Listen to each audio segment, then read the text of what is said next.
Well, good morning. Good morning. I didn't know whether to do something or not, so I decided to do something, based on the sermon and stuff. And what we talked extensively at Synod Assembly this year about grace, so I didn't come up with what I kind of have in the past. Yeah, do you think we take grace for granted? Yeah. I think we do. And I think it might be one of our faults as Lutherans, maybe, for some of us. Because we do. We just take it for granted. And it's... So, we know what grace is, right? No, in society, in culture, we kind of throw it around. It's like, oh, we have to give them some grace. Oh, give me some grace. I got to town all last week. Give me some grace. And so it's kind of like... There was grace right there. They were given 96 mac and cheese cups, and they expire in June. So they went into ones that are going tomorrow. And they'll be okay.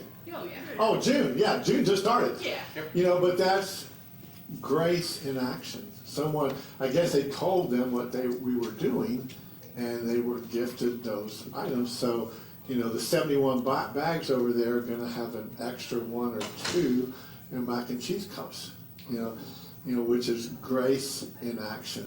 And I think that's probably where we have fallen short, maybe, the church in general, and maybe us particular as Lutherans, because we promote grace, big time, but do we really know it? And have you heard the term cheap grace? Well, yeah, Dietrich Bonhoeffer, cheap grace, and that's the way I think a lot of people believe. I can do whatever I want because God loves me, and He does, and I could be a mass murderer, and kill 1,000 people, and I'm still going to be welcomed, but that's not what grace. So I think we need to help us all understand the importance of grace, And what it looks like. and what because you can't, we need to give us some grace, right? As you just said, Mary. We use it as a flippant phrase. We need to give us some grace. Well, sure we do. But that's why I asked the kids, what did you see over here? You didn't. Yeah, we see food and stuff, but we see grace, and we'll see it in action tomorrow at 1:00. Susan Moss is coming, and one of the community of cheese persons from the elementary school is bringing a couple of teachers or friends. We're going to load up those 71 boxes and going to take them either or to where some people are living in those extended motels on Elm Mill Pike, and then we're going to take majority of them, if not all of them, not sure, to an apartment complex on Elm Hill Pike, just on the other side of Briley Parkway, 2131. I visited there. Yeah, I've been there before. Before the pandemic, we went there a couple of times with parents and kids and took food bags, but we also took games. We played games with the kids, not just, we wanted to be there, and that's why, it's important for people to see grace in action. I'll admit, when we moved to Nashville, that was one of the apartments we looked at because it would be really close to where I work. But we decided it seemed kind of shady looking to us. So, Yeah, it's unfair, but which is unfair, but, we've and I hate to say it's reality. right. But the greater, what would be a better reality is if it didn't. Right. And if we all lived love, grace, there'd be fewer of those type places, I think. And, and it's a huge problem. And as I'm sitting here, I'm starting to get overwhelmed because I want to help everybody, but we can't. So that's why we're going to specifically help, 300, 400, 500 kids this summer, and then, grow from there. You know, we've already got the second Singing for Their Supper date. You know, it's September 27th. We'll have something out, save the date, something out soon, this coming week, I hope. If we didn't put it in the newsletter, it just came out, and I haven't read the newsletter because it just came out. You know, to let people see what we did, you know, and then encourage more people to get involved. We So- have to pick someone, since we can't do everyone, it seems like kids are a good choice. You know, kids are a very good choice. You know, in food insecurity, I mean, there's more problems out there, but from what I understand in our conversations at Compassion and Council and stuff, food insecurity is one of the top things. And it might be easier for us to do. Does that sound fair? Does that sound bad? We It's can be practical. successful at it. We can be Under- more successful because we can't get 100 people to go counsel with people. Well, and there are not programs like Meals on Wheels for seniors. There's not a lot of those types of programs for kids. For kids. So, you know, Meals on Wheels is lovely for older people. It's a really great Right. thing, Right. but there's not an equivalent for children. And I think what I heard recently about Meals on Wheels is that they just want someone to talk to, which I don't know if they even stay and talk to. I Oh, yeah, they don't do. know. They do.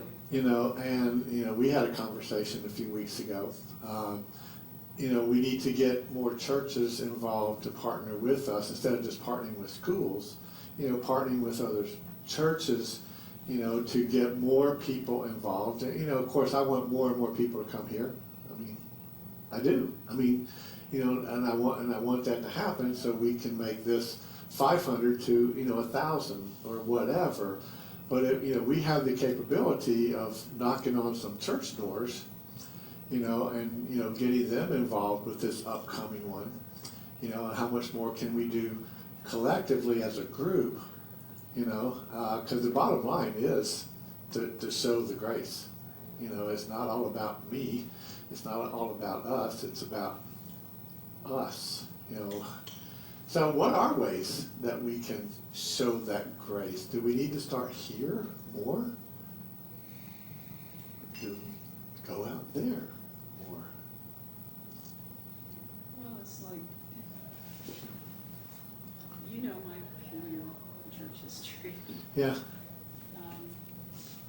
One of the things I think that is a big problem is the lack of ability to kind of managing some tribalism between denominations. I know. And that's, Because what turned me on 13 years ago, about 12, 13 years ago, was tribalism.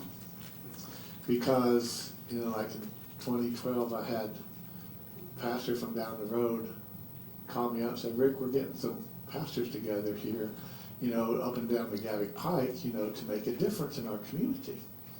I go, yeah, because that's right when we were having some very difficult times at St. John's. I mean, I don't think we were going to close, but we were kind of going that direction because we had lost focus of life and faith and everything. So I said, yeah, that's what we need to do. So I started meeting with them. You know, the first thing to do, let's get together and have a big cookout, and then let's save everybody for Jesus. And I go, okay. And as soon as you say that, I'm going to say, you're already saved by Jesus.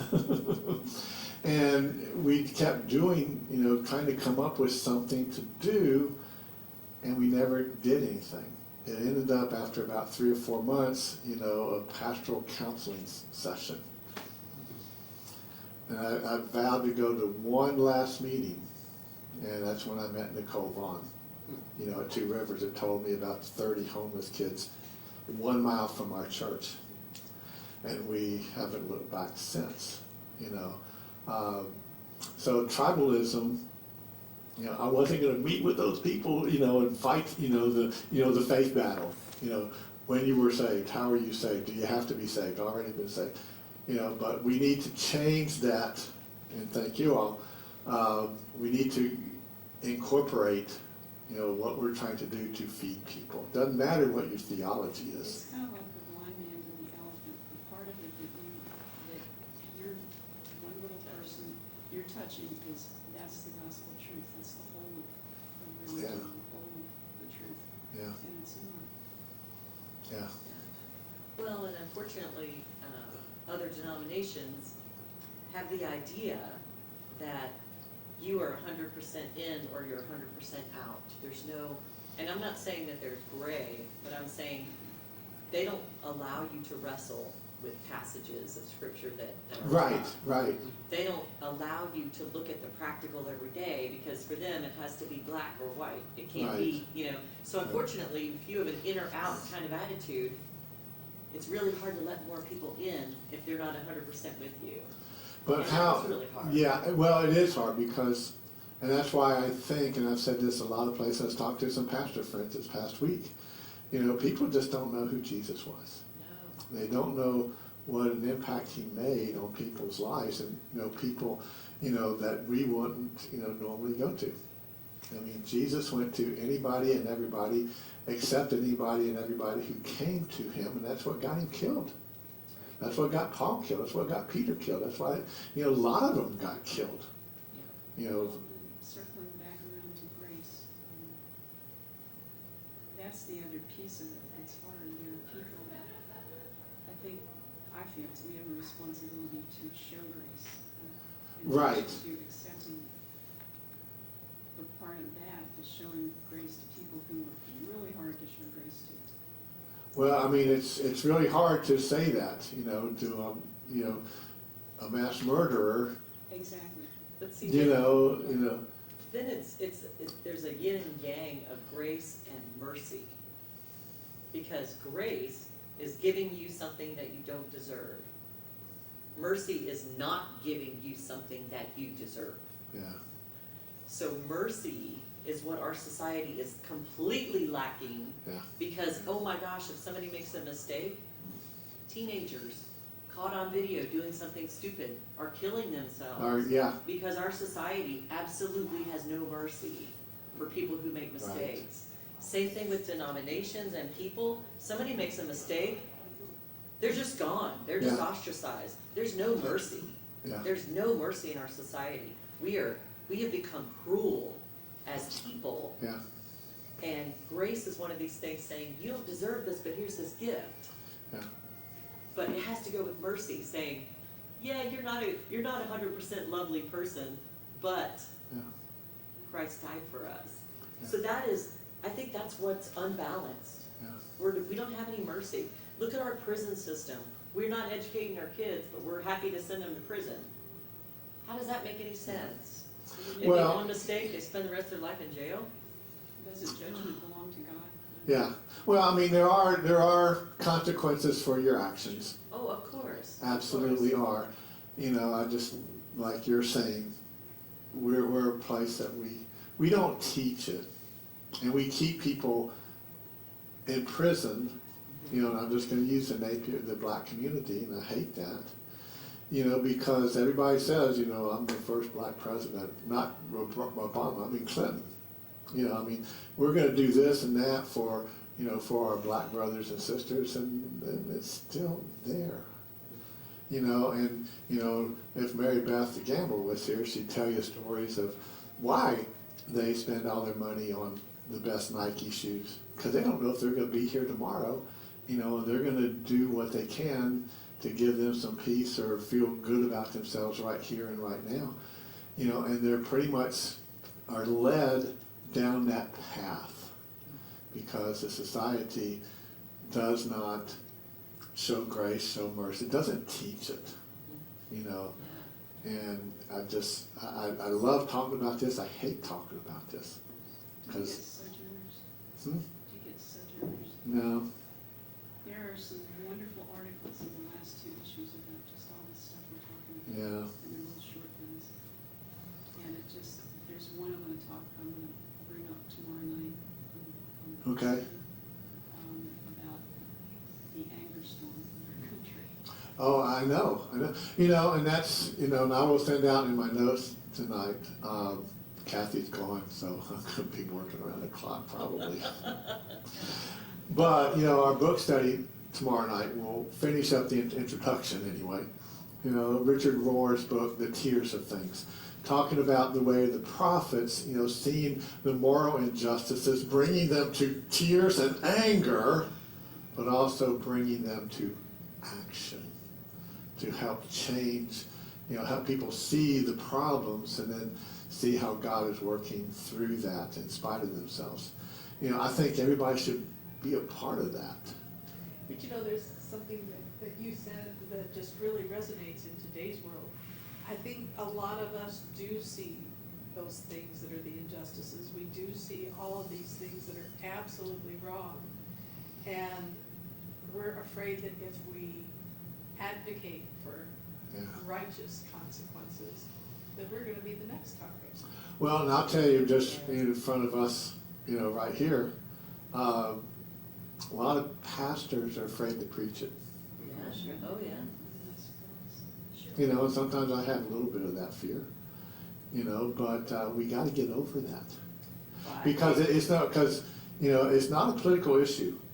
You know, I know some people that aren't here anymore because we're just too political. Not feeding kids is not a political issue. We've made it one. It's a moral issue. You know, what are we doing? Why are we, you know, Governor Lee, why did you turn down $70 million? Well, I think the money issue though is at a root of a lot, if you go back to prisons, prisons used to have like a focus, as far as I can tell, about rehabilitation and education, and now they're for profit. Oh, The more absolutely. people you have in there, the more people somebody is making. Corruption. It's Yeah. all about, America is totally focused on making money. They cut the funding for Meals on Wheels. Yeah. Well, SNAP I mean- benefits are going away. I Social mean, it Security, goes on and on, but it's Medicare. all about, Medicare. the money. Yeah. In schools, you know, why don't we feed kids in schools? Well, it's all about the Yeah. money. Everybody wants to monetize everything. Mhm. Yeah. Just, if I could be paid for walking across the floor, you know, I feel I should be. But you know Not what's me funny? personally. You know what's funny about that? Go to greed. Okay, let's say greed is the underlying thing. If you go past greed, guess what you find? Fear. People are afraid of losing what they have, Yeah. and they're hoarding out of fear. So money grabbing and corruption is really based in fear, and it's based in fear because we don't have a foundation of trust in God. It's also jealousy. And jealousy, but Yeah. fear is If I don't have underlying. enough things, then someone will have more than I do. Yeah, but if that's looking farther, it's fear. It's always fear. Yeah, it is. And the fear is lack of trust in God because we're thinking God's not going to take care of us. We got to take care of ourselves. God helps those who help themselves. I can't tell you how many people think that's in the Bible, Yeah, and you yeah. have to say, yeah, not in the Bible. Not in the Bible. Well, I think the other thing too is almost kind of an ignorance that, you know, well, nobody took your jobs away. We started sending them overseas in the 70s because it was cheaper. Yeah. You know, it's like no one has come over here and taken something. We kind of, you know, sent it, we've sent it away. So people don't, you know, we've talked about this before, we've lost public discourse. No one teaches history. Nobody knows about the Gilded Age. We're in the second Gilded Age. Oh, You yeah. study the Gilded Age? 100 years We've ago, been same there thing. before. Mhm. So, Yeah, what else happened about 100 years ago? We won't go there. Mhm. Ignorance and basically just being a self-centered society, I think is our giant crack in the foundation. You know, it We need to is. stop being ignorant, we need to stop looking for everything for ourselves. Mhm. Like, as a federal service servant, I feel more threatened right now than I ever did in my whole career. Mhm. Because I literally go to Walmart, I hear people talk, oh, federal service servants, all this crap, they're the ones undermining everything, and all I'm doing is just make sure my dams don't collapse. Yeah, Yeah. exactly. Wouldn't dare wear your badge out to Walmart. I don't. No, I don't. As soon as I walk out that security door at the federal Right building, in the pocket. it's in my pocket. It's been like that Wow. for 16 years of service. Because back in West Virginia, I was afraid coal mine might be pissed off enough to put TNT in my building. Mhm. I don't want to be identified there, but right now, I don't even want to say I'm a federal employee in public. Because a Yeah. lot of people have this notion that we are the bad guys, we're the deep state, we're causing problems. Yeah. Right. No, we're following rules and regulations that was sent there to protect people that got hurt by screwing up in the past. Yeah. Now that's woke. I mean, I am trying to save people downstream, trying to protect people downstream. Right. Right. And yet they want to cut my budget and say we can do less with these 50, 60, 70-year-old dams. Oh, I'm trying to make sure I provide clean power for them. Right, right. I mean, I am protecting lives with my assets. I'm not hurting. And then people who get hurt by the church, same thing. Yeah. You know, I'll take this collar off as soon as I walk out this door, put on a t-shirt.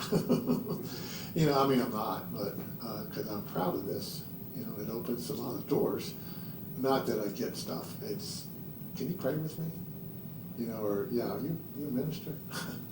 You know, it opens doors, you know. Just having a little icon like this opens the conversation. Yeah, I mean, man, I love that cross. You wanna hear the story?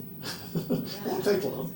Lovely. You know, it's a great story. We have a great story, you know, and it's called grace, that either we don't know it or we don't know how to live it. Well, we're living it here to a degree. Yeah. Are we living it the best we could? No. And guess what? We never will. We never will. But we strive to do that, you know, because we want to change our world. And people feel unwanted and isolated and separated from each other because we're lacking more community. Yeah. We're trying to change that, and I And one thing I want to do to change that community here is what we used to do back with Gil, you know, and Bert and Judy and Dave and Rose and me and Kathy and Jerry and Natalie, you know, start having game nights, fellowship nights, things to, you know, help build the community within, you know, and then maybe invite someone to play a bunco dice game, mindless. I'm starting all over, it's been years, there's so many people here I don't know anymore. I know, which is a good thing, kinda, because we got a lot of new people. That's good. But we got to get to know each other. We got to know each other. Yes, Jen. Some of this stuff though starts with our kids, on how we raise our kids. And like Blake, we went to a birthday party not too long ago at Topgolf, and it was, I swear, like 15, 20 white kids, and Blake was the only black kid there. And I was just looking around, I'm like, I wonder how Blake feels about this. And I was like, so after we left and everything, I'm like, Blake, were you okay with being the only black kid? All your friends are white. And he was like, why? Well, I was just like wondering, because I don't want it to be weird for you. I don't want it to be uncomfortable for you. And he was like, well, you just made it weird because we're all humans. You know, I knew he was going to say something like that. I mean, I just marvel most every Sunday what our kids say out there. I mean, it's just priceless. It's, you know, Yeah, for him to be a leader in our society. You're right. Like, that was just amazing to me. Like, I know. I just made it weird because I pointed it out. He didn't. They thought nothing of it. He thought nothing you know, of it. yeah, I love it. because that's how we're ingrained. Mhm. You know, we don't give our, but don't worry, we're going to change them. Right. They have to be careful. You know, and that's not a good thing. Right, I know. You know, you know, we had a bishop from the Wisconsin La Crosse Wisconsin church, one of our partner synods. You know, he's a Latino background, and you know what he does everywhere he goes? Carries his passport. Oh, yeah. Isn't that just? I mean, it's sick. Well, that's why black men, keep their car registration and insurance In the visor. under the visor, so they don't have to reach for the glove compartment because law enforcement Because thinks there's a there's, drive. yeah. You know, our former bishop, Julian Gordy, you know, he has an African-American son that they adopted years, and Ben's a wonderful kid. But he tells us many stories of him often getting pulled over because of his skin color. He got pulled over with his white stepmother or adopted mother, and they asked her if she was okay. Oh, Morgan? Really? They Yeah. asked her if she was If okay. she was okay. And she was incensed. Oh man, He was Morgan. fine. Yeah, He was yeah. fine and respectful and everything to the officers. She was furious I would Yeah. be too. because of how Well, awful sure, it was. because you're being abducted. Yeah, Yeah. that's, Yeah. she was amazed. That was Yeah. in the Northwest. He Yeah. lives in the Northwest. He lives, yeah, it was in the, Reno somewhere area. Yeah, Sierra Yeah, Nevada. somewhere up there, yeah. You know, it's just sad. It is just sad, you know, if you're, meeting with the school people and so forth, the kids are afraid to go to school, they're afraid to go out, they're afraid to go to a soccer match, or they're afraid that they'll go home and their parents aren't there. It's just, It's terrorizing. it's terrorizing. I mean, it's the 1930s all over again. Logo. Like Blake doesn't like going out in his school uniforms because the logo is on his uniform, so Yeah. he'll cover it up. Mhm. Doesn't want anybody to see. How sad that is. I mean, it's, He's like, someone could come to our school and hurt us, and I'm like, My brother's adopted son carries papers with him all the time. He's had friends disappear by ICE agents coming through. yeah, yeah, He's been in the States 4 years now. I mean, he's fully a legal citizen. He's young, but he lives in fear. Yeah. He's literally watched cars come through, go around the corner, and a group of people just like him are being picked up. And most of them he knows are just school students who have no records or nothing. yeah. And some are legal students who have their own. But they're all drug dealers, rapists, and terrorists. And that's what they're all being. And so sued. we send them to, where's the latest that they send them El to? Salvador. No, No, somewhere, there's another one now. no, somewhere in Africa. Like Sudan. Sudan. What? Yes. Horrible places on the Okay. Well, I maybe did one not of the hear worst that. places in the world. Oh my Yeah. God. What's gonna be interesting though is when the World Cup and the Olympics come to America. Especially this, In and those, 2028. and many of those are not white, I mean, they're from all over the world. I'm just waiting for those nations to go, oh, Yeah, boycott us. maybe not. Well, we're paying the money to. Yeah, they'll probably be okay because of that, Well, because, but you don't know, I mean, if you're not white and you go out to a restaurant, how do they know that you're the fastest person on the planet? They may not Right. know you're the fastest or you're the person. greatest, Or you're the greatest soccer player, Ever, or yeah. whatever. I mean, I would be worried too. And there was some guy that was over from Denmark. But do they even get to go out anywhere? Don't they have their Olympic When But there's I an mean, Olympic but Village. Village. village where, Yeah, But yeah, they're still allowed out. Okay. But, yeah, they stay. pretty but I much- bet they don't do, I mean, because they're there for a purpose and they're not gonna be out gallivanting. Well, all also the they're people to that are gonna advertise come the with them culture.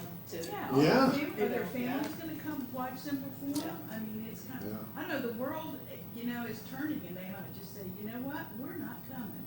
I And pointed that out would to my just be dad financially. about this ICE stuff is actually undermining our civilization because before these people felt safe enough to go to courts to report or speak on behalf of crime they observed. You're talking about the thing in Milwaukee. I'm talking about just in general. Like even I'm hearing from some state people here, number of legal immigrants who are actually part of court cases that are ongoing have dropped. They're not reporting as much. They're not showing up at court cases to be witnesses to it, which means people who have committed crimes are now walking free because the witnesses are afraid to come in and get deported by ICE by accident or intention by the administration. So that's undermining our society and undermining our rule of law because now we have them afraid to actually support the rule of law. Yeah. I mean, that's why they shouldn't be going to courthouses. They need to stay away from those. So they had fake ICE agents and they were kind of worried about women disappearing? Some guy comes up and grabs it and it's like, well, who is this guy? They have like fake, it's not ICE stuff, but Yeah. you can, I wouldn't know what No, an sure. authentic ICE Yeah, I mean, how would you know? uniform looked like. Yeah, how would you know? So, we know the problems. And we're trying to make poverty a crime. Yeah, Essentially. what can we Yeah, do? Utah did that years ago. They took everybody who was homeless, they put them on a bus and shipped them out of the state. They did that a couple decades ago. I remember seeing the fallout from that. One person who just hadn't got away from it in time, but And, it's hard to get back from that. sometime soon, I don't know if it'll happen this summer, because it's summer. Maybe in the fall, have someone from Tennessee Immigration Reform, Refugee Reform people come. I was hoping we have them come in a couple of weeks, but I don't know if the summer's a good time. But there's a law, if we help some refugees, We can needed? You know, Mind or we us? can lose our church or lose our whatever. You know, of course, you know, if someone, you know, steals your gun out of your car, you're okay. You don't get charged, you know, whatever. That's backwards. You think? Yeah, I mean, but, they you know, praise the gun but condemn the sovereignty. I mean, yeah, I know. It's praise the just- gun but condemn people trying to help others.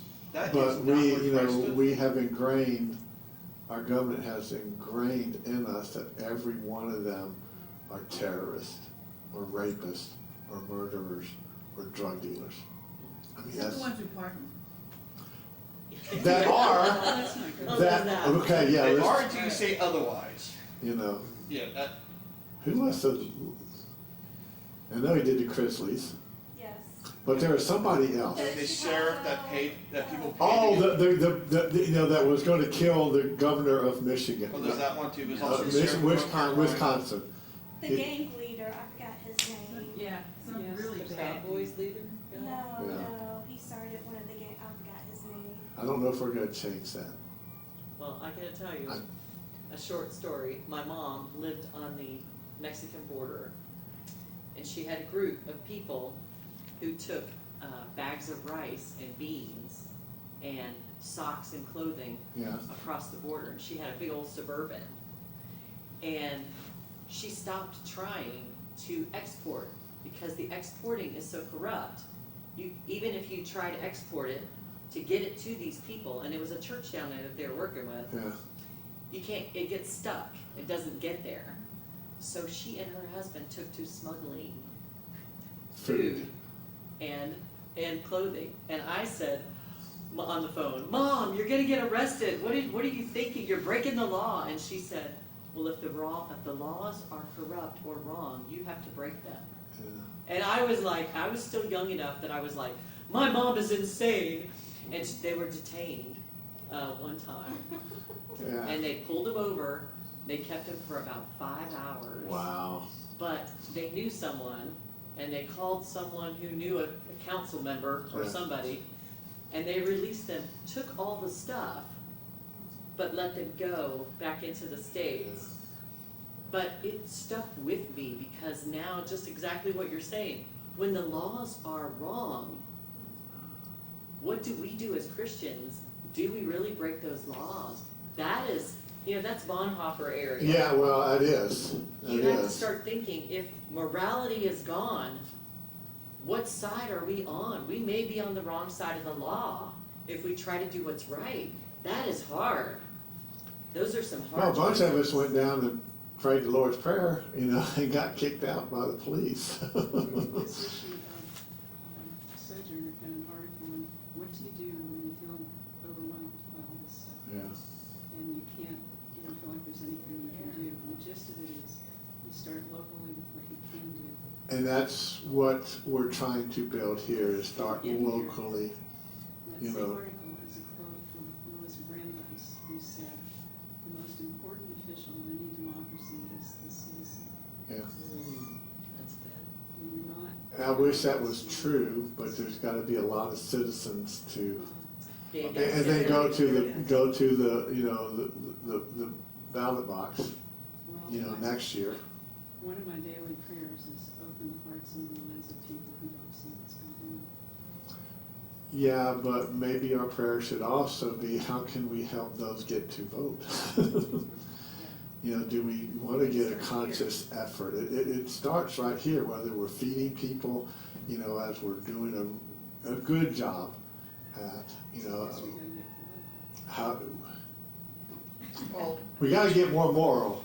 yeah, let's focus more on being morale. Like, everybody has their own focus or own abilities that can be used for one thing or another. Like, for us, we started this, but we're also getting pretty good at logistics. So maybe there's a church that can help us get more stuff, and then we'd be the logistics distributor for them to people who are in need. Right, And then maybe right. find someone who has a higher step above that that would serve underneath them and help meet a bigger need. We're starting with little blocks, and we're slowly building up a wall. Multiple walls make a room. Multiple rooms can hold up a ceiling, and a whole ceiling with the walls makes a structure. And we're literally at the foundation level rebuilding stuff, and we got also, while doing this, change the minds of how people are perceiving things. Like, society is flooding us with all these narratives about all these lies, and they said this is the truth. No matter how much you say a lie, it's never the truth. But by Well, it is acting for a out, lot of it's got- people. Yeah, it is. If you hear enough, you Right. don't. You stop listening to the actual truth. You believe the lies. But if we keep on living the truth by action, then that's going to start fighting the lies, and they're going to start saying, "Well, there's a crack in the wall. This lie's not holding up. What's beyond it?" And then at some point, they'll start seeing the truth coming back in by raising sun sign, not by tidal wave. The tidal wave, people will just resurrect the lies and say, "Well, this is the truth here. This is what I believe, and I don't want anything else to break it." But if you just live in action, over time, cracks are forming, and they start realizing that is not a wall they can lean against. That is something that's got to go away. And there's something better beyond it. You can't just force it. You got to bring it in slowly. Some people are faster than others, some not. But our society is also to the point where we're not patient. If it's not done in 30 seconds, it's Right. not worth doing. Yeah, instant gratification, and Yeah. that's not gonna happen. And then the flip side of that is information is right there all the time, and that we are not applying logic or discernment, we're just taking it in.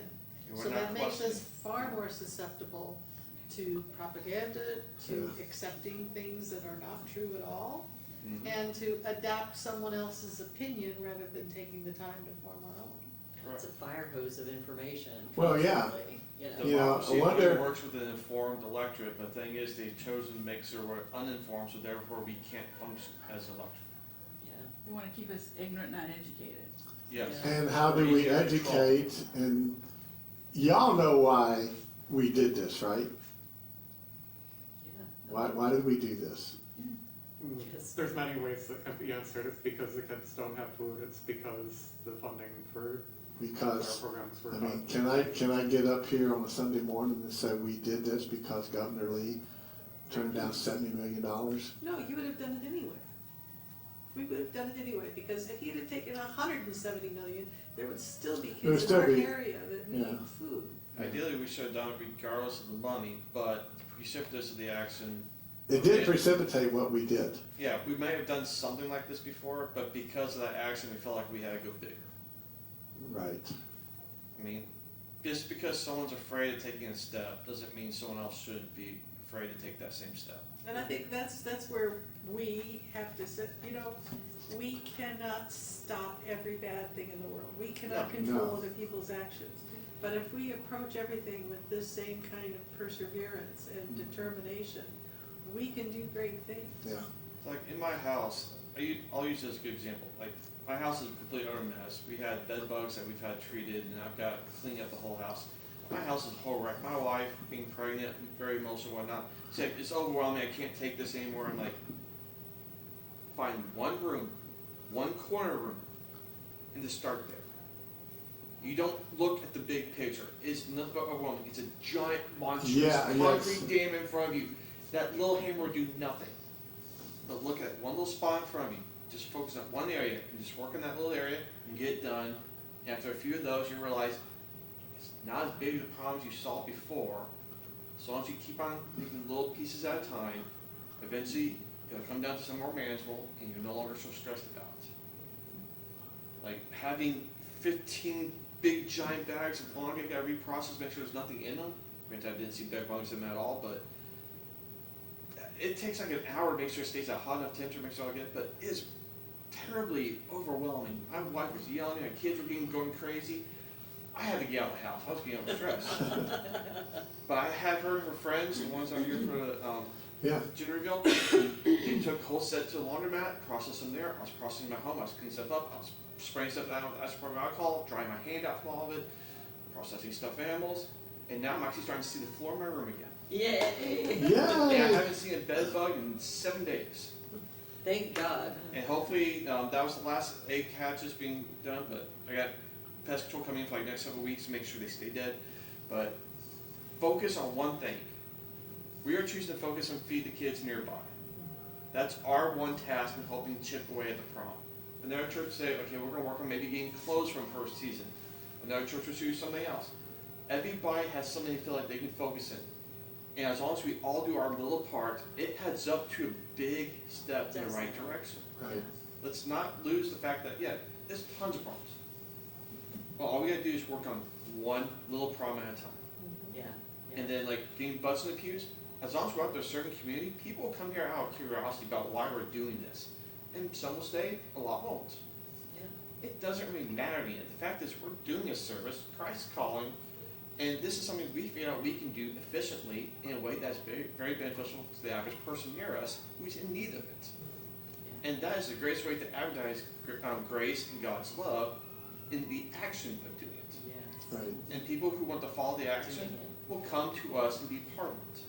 Yeah. Or they may take it, go to another church, and bring it along. Like these bags we do has spread to other congregations. That's sharing God's grace by inspiring them to do their own thing. Yeah. So we do the food, somebody else can do something else. Somebody may figure out a bigger logistical thing they can do and serve a bigger area. We all can build off each other. The thing is just keep on doing our little bit that we can do in our little niche to help inspire others. Yeah, exactly. That's what it's all about. Preach it. Yeah. Yeah. It does feel overwhelming though. Well, if you look at the big picture, It is. like you said, I mean, it can be totally overwhelming, but where's our niche? You know, and our niche is right here, for sure. That's what we will talk about Tuesday night at Compassion Ministry, to make sure we don't try to bring in, Turk, TIRs. I mean, bring in Turk, bring in the people from the Metro Shelter, that helps, the abused women. I mean, I want to do that, I want to do all of that, but if we try to do all of that, we're not going to do anything well. Can't be spread out too much. You because can't, we're not gonna circulate. but what we do, we need to somehow market ourselves. But, as soon as you do that, people say, well, just doing that, let's just see how good they are. I mean, but some people will do that, because I've had those comments made to me, like on Facebook and stuff. There's always someone out there who will say you're doing something wrong, I just have to figure out what it is. Yeah, They right. want to make you in the dirt like they are. They want Yeah. to find that you're doing this for some selfish reason and say, well, this is not godly. This is some self-righteousness. So like, I'm better than you because I'm helping these feed the poor. Everybody's trying to drag people down to their level because they don't want to be down there alone. Well, they're hurting. They're hurting. If we Yeah. live in a society in the United States where there's a lot of hurting people. There's a lot of people they're angry because they're hurting. Deep down it's hurt, but it expresses as anger and, frustration, cutting people off in traffic. Right. Yelling out there. I saw a guy yesterday, I kid you not, I was behind them and there were two cars. The driver's side window of this car in front of me, the guy was doing this with his hand to the car next to him. And I was watching it from behind thinking, what are you saying? This angry person was going, "Ugh," and he was making a couple symbols with his fingers. Yeah. But he was Read read between the lines. and he was going like this, and I was just thinking, what are you so angry? I mean, this guy was furiously angry. I didn't see this person cut him off. I didn't see anything happen. I was like, do you know that person? Is he yelling at her for no reason? I had no idea. And then I thought, oh my gosh, our society is full of hurting, angry people. You gotta be And we very don't careful. know. People who walk in here on Sunday mornings, we don't know what they're going through. And We people honestly get no don't. comfort. The top person in America is screaming and yelling and has these outbursts. So they get no comfort Yeah. from the government. Don't get a lot of comfort from the church, because it's like, you're bad, and so it's hard for people to get any kind of comfort. If you post something online, people say terrible things to you, so it's kind of like, people are just bombarded from everywhere with their Yeah. ugly. My mother used to, don't be ugly. I think there's so much ugliness toward Ugliness, each other. yeah. The people don't get any comfort anywhere. I will say one thing, we're so, at least from a lot of my experience, a lot of people are so close, like, don't be ugly, don't do this, that we kind of forgot that some people just need to get it out. Yeah. I mean, honestly, like, if you can't get out in a controlled manner, like pressure relief valve, it's gonna blow up like society is right Like now. a volcano. Yeah, one of my favorite children's sermons, which I haven't done in a long time, probably since, we had the building. I get the kids up there and I'll have a Pepsi or Coke bottle, 2 liter, yeah, you've seen it. you know, and I drop it and shake it up, and I start to, and the kids just, I mean, they just scatter and go, where are you going? What's wrong? Well, Pastor Rick, if you open it, it's going to explode. Really? So in the old sanctuary, we'd take it outside door and open up, you know, it did it. So I could do that here. And so we come back, well, thanks, you know, come back in and drop it again, shake it up, do the whole thing. And like, you didn't learn, Pastor Rick? No. What do you mean? So let me do it this, let's do this. If you open it just a little bit, you let the pressure out. You know, in psychology or whatever, it's called the feelings bottle. Like you're saying, you got everything bottled up inside, and then something very insignificant happens, like dinner's not ready or whatever. And besides that, you remember 15 years ago? You know, and I mean, it just all comes out at once. So you have to have that mechanism, you know, to let it get out, you know, little by little. Because once it's blown out, There's another thing you can add to that. Mental stroke. Social media. Oh, Mentos, yeah. oh, the Mentos, yeah. Mentos in a cup. Mentos, We yeah. need these like have something like your phone had like Mentos on it. It's like, what happens if I start looking at this and like pull Mentos out and put it towards the bottle? Like that exacerbates the pressure build because it pulls carbon dioxide out. Yeah, so society has this extra stuff that will only exacerbate your frustration, your overwhelmness and everything, and that just makes the pressure build up so much faster and then you blow up on such short notice. Yeah. Like I have that in my house from time to time. Like you got tons of millions of little things stressing us all out. Like the whole political stuff is creating problems with us for our employees and whatnot. And it only takes like late dinner or something, it blows up, and then if you go try to relax on a phone, it's just feeding that fury, that pressure the whole time because there's nothing to relieve it there. It's just adding to it. Yeah, the other important part, much like the Coke bottle, you can never put it back in once it explodes. Yeah. Correct. That's right. Yeah. The damage is done. The damage is done. It takes, you know, you might not ever get it back. You can, but it takes an awful lot of work, humble, whatever. People don't want to do that, but you know, but if you recognize it as you go and talk about it.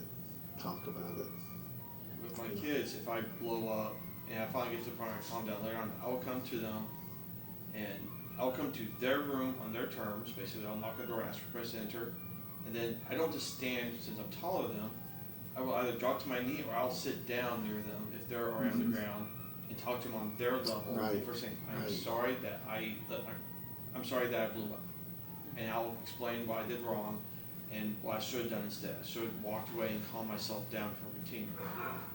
And then after a little while, we may get a hug and so forth, and we start talking more civil and Right. working on things. But my perspective is my kids need to see me fail and what I do in response to it. Right. So they know that it's okay for them to fail and do the same thing and try to step back and explain what they did wrong and how they can do better next time. Because otherwise, everybody's afraid of failing, and nobody is willing to admit it, and everybody's just going to keep on making mistakes, and they're just going to build up inside and blow up. Or they'll just stay all alone and not do anything, which is, Yeah, isolate, Yeah. feel unwanted, because they Feel- don't yeah. feel like they can do anything right, so therefore they shouldn't be there. why in the even first try? place. You know, that's why the suicide rate is probably as bad as it is. I haven't looked at the numbers recently. I'm not sure the numbers we trust is it's a lot of the survey systems used by the federal government being defunded and unmanned. Like even the weather forecast has gone terrible these last couple months. There are a lot of people who know that systems are being deleted and preserving it on their own, so it's still out there, it'll just be harder to find. Yeah, Yeah. I just focus on my dam safety stuff and hydropower projects and try to keep that going. But I only have so much I can do. I'm just trying to keep my stuff going, keep my staff going, and trying to keep people from burning out. And our management's trying to keep ahead of that curve. And we've lost a lot of our construction people. We've lost half electrical sections. We've lost all our surveyors practically. So like if you have a land dispute with the federal government right now, we have to contract it out, get in our district to survey because we're down to one person. We can't fly UAVs. We can't do mass surveys anymore in this district. And we have disputes all over the place. And then the contracts are getting canceled and you can't do that either. Yeah, and right now we're actually more personally, like our district office is on the list to be accessed by 29, and we just found out that we're actually on an accelerated list for all of our point of contacts to get us out of this building to another one have all been fired. And there's no one picking up, so we're trying to get approval so we can try to get our own federal building independently, and it's not coming through, so we're trapped. We need to get out of the building by 29, and we don't have a GSA connection anymore because they all got fired. No one in Congress is helping us, we're still waiting for Congress to give us money to get out of the building, and get another one. And my district may be shut out of a building completely in the next 4 years. And we didn't have a place to go, where we're gonna put our legacy stuff, where we're gonna put our drawings, where we're gonna put our contract documents.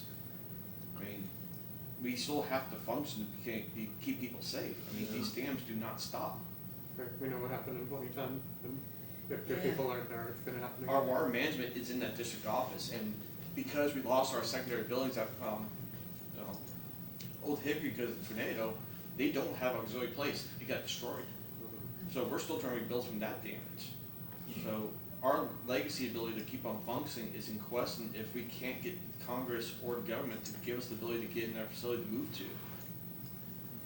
I mean, we can't stop working, we have to keep working. Somewhere. Yeah, and I we're think not allowed to we're- telework because executive order. I think the feeling spot is just easing out a little bit, because, I mean, have we got off topic? Yes. Yes and no. But no, you know, because, you know, you need to talk about that, you know, there's things that are going on, and are we gonna solve that? No. Probably not. There's a lot of people working on it. Yeah. My current commander's working, but we have changed command in July, so I don't know what the new commander's gonna do. Yeah. Maybe GSA can get someone back in that department to handle relocation of federal agencies, because there's, what, 6 of us agencies in that building that's gonna be accessed? Granted, VA and such are losing personnel, so I'm not sure how many of us need to go, but my But the district IRS needs only- 95,000 square feet. I think the IRS is in one of those buildings too. Yeah, actually it is in that building, it's on the lower floors, if I Right. remember correctly. So what I'm hearing from us, I mean, there's a lot of stuff out there, but, you know, we need to start small. You know, how do you eat an elephant? One bite at a time. Yeah.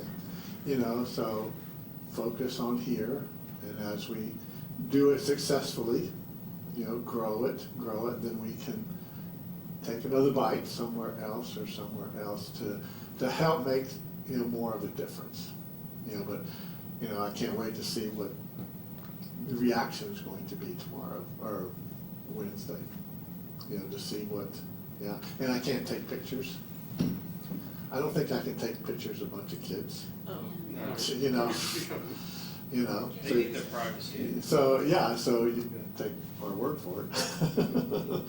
You know, but, Maybe you can take a picture of them standing there holding the bags, but only from the bag to the feet. well, that's an idea. So You we'll don't- just, nothing identifies. we'll see. I'm standing there with the The bags. kids don't So- know that. They don't know what you're taking a picture of. No, they don't know you're aiming that low, but Well, no, they would have to know exactly Yeah, what's gonna you happen. intensely aim And I'd have low. to check with the school people and whatever to see. You know, I don't wanna do anything that's going to put anybody in harm, you know. But, and, you know, we just know we're gonna give 171 bags over there. You just have to take pictures before you go. Well, we've already got pictures. You know. We got pictures. You know, and I don't know how we're gonna do it. If they're all gonna come to one big room, I'll find out more this week. You know, maybe we get them all in there on a table or whatever, and, you know, people can see it's not here, it's somewhere else. You know, and just say, you know, we fed, you know, 71 kids.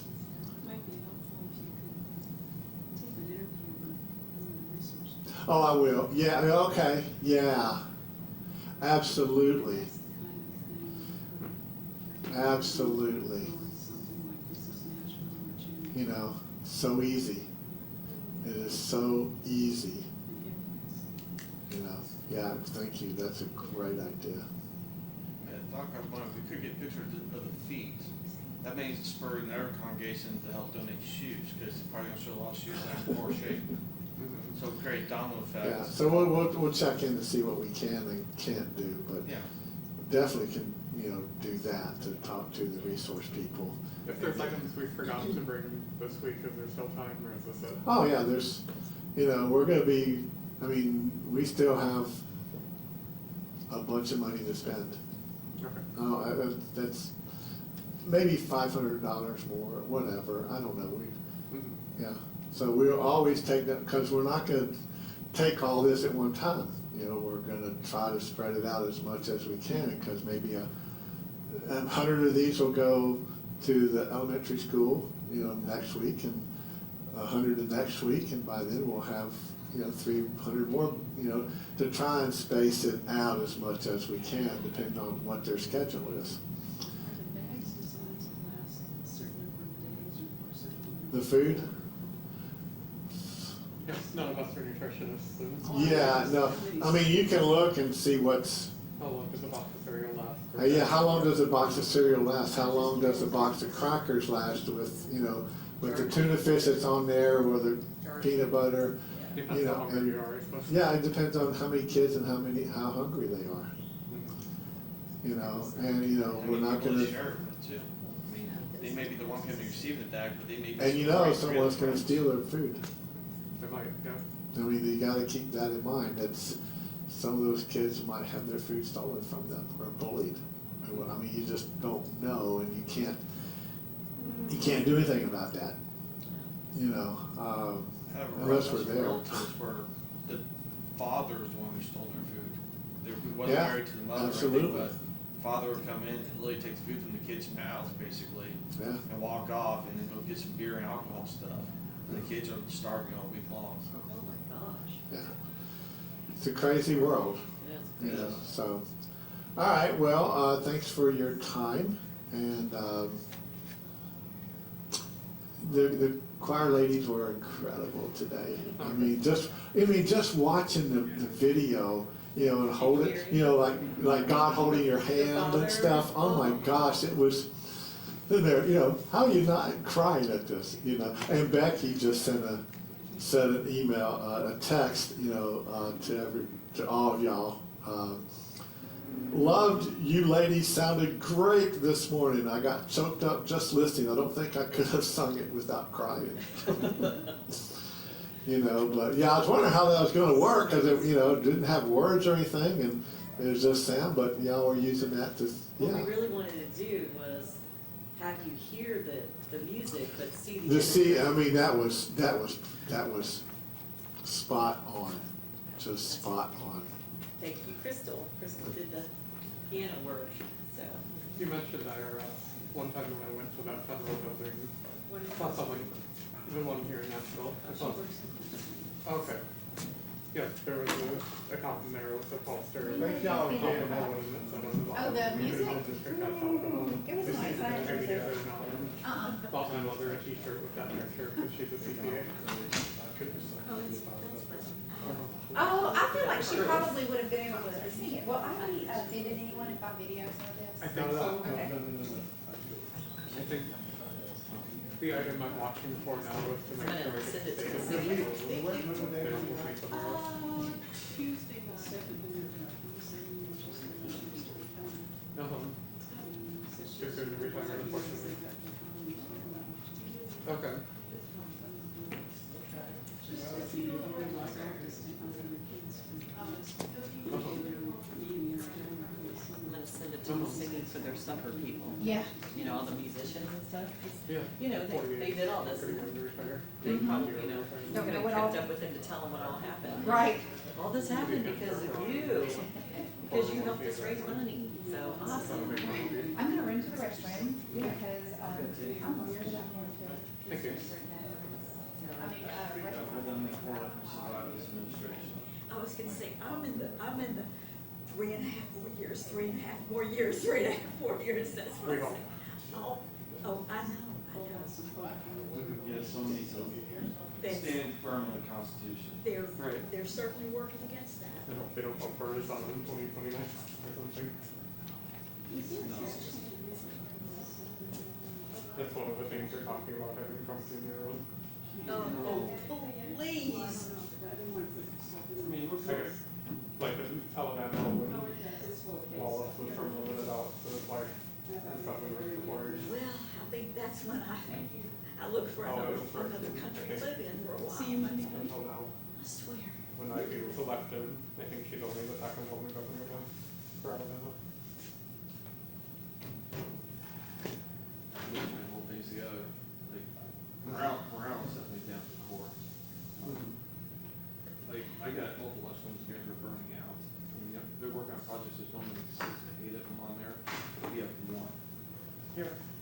taking, Use that too, Bill and left.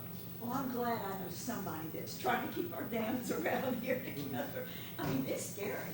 It is. It's not funny. It's, No, it every is. month you hear about another one that's washed away, usually are you condemned. know, it's. And luckily, not one of those has been a core facility. They've always been either in their agency or been privately owned. NRCS, they, Yeah, it's never been core. We have I not lost just a dam. freaked out recently, hearing about TVAs, we plan to put a big, huge nuclear business at Oak Ridge Valley. Yeah. And I was go- and I do the Smokies all the time, downwind, Yeah. you know. But especially micro nukes, not the large scales that we use Yeah. traditionally. But powerful, I meant Yeah. big as in I know. generative. yeah, and it's new technologies, and we hope we New understand it, but until technology you try that it we out. hope would work. From the technology I've seen for it, they're by default, unless you're putting power into it, they will shut down. Right, it has They're a, like, think like a Negative. giant battery. you're If you talking plug about, into a water bank and you have the connection on the bottom, it's fully self-contained, there's nothing coming out of it besides the data feeds and whatnot. And just by sheer gravity, if you're not putting power into it to keep the rods out, they will by default close up. And they're so small, they can't melt down. They don't have enough fuel in them to Oh. melt. Okay, I'm feeling better about just talking to you. Unlike the traditional reactors, we have tons of material in it, Sure, like Chernobyl, 2 Mile Island. yeah. This has a fraction of it. They only do a few megawatts each, instead of tens or hundreds of megawatts. I guess my biggest worry is radioactive releases into the water. Yes, True, that's still valid, but by restricting the amount of uranium in the first place, they can't build as much pressure. Sure, it's just So the not amount of happy radiation is places. still minor compared to what we have in traditional nuclear reactors. right. But my happy place is the Smokies. I don't Yeah. want to get, you know, I can go sit on a mountain for a few days. Yeah, the water goes the other way Chill. from the Smokies at least, but then it comes over here. Yeah. When the I mean- airflow and whatnot, yeah, it's like, Yeah. anytime a dam fails, I don't care Sorry, who it is. worried you this Oh, morning. that's okay, I'm I just will- glad you're okay. I will be early next time, I won't do that. Anytime a That's dam fine. fails, I don't care whose it is, I research as much as I can because it may have implications to my home. Like, Have was you it, read about Manawa Dam in Wisconsin last year? It was like a little mill pond in a small town. I think I read a little bit about it, but I didn't read too much into It's it. really close to where I grew up, so